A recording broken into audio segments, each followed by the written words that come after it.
விஜய் வீட்டு விட்டு வெளியே வா, விஜய் வீட்டு விட்டு வெளியே வா.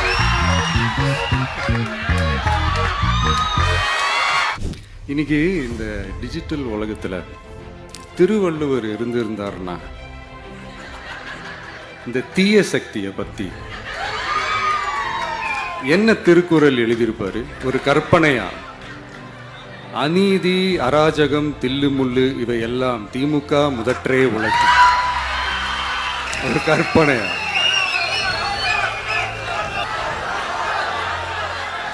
அநீதி, அராஜகம், தில்லுமுள்ளு இவையெல்லாம் திமுக முதற்றே உலகு. அடுத்து இந்த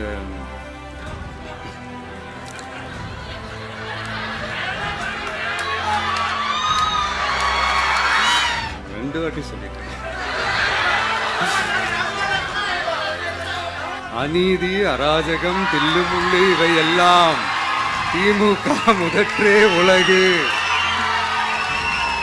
அடுத்து இந்த மும்முனை போட்டி, 4 முனை போட்டி அப்படிலாம் சொல்றாங்களே, சரி அவங்கள பொறுத்த வரைக்கும் அப்படியே இருக்கட்டும். அதுல மாபெரும் மக்கள் சக்தியா நம்ம அணி ஒரு பக்கம், அடுத்து திமுக தலைமையில் மற்ற கூட்டணி கட்சிகள் ஒரு பக்கம், அடுத்து பாஜக தலைமையில் மற்றும் பலர்.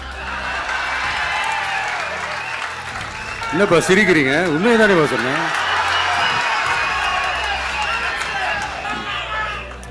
ஸோ இப்படி எத்தனை சக்திகள், எத்தனை பேர் வந்தாலும் திமுகவை வீழ்த்துறதுக்கு மாபெரும் மக்கள் சக்தியான நம்மளால் மட்டும்தான் முடியும்.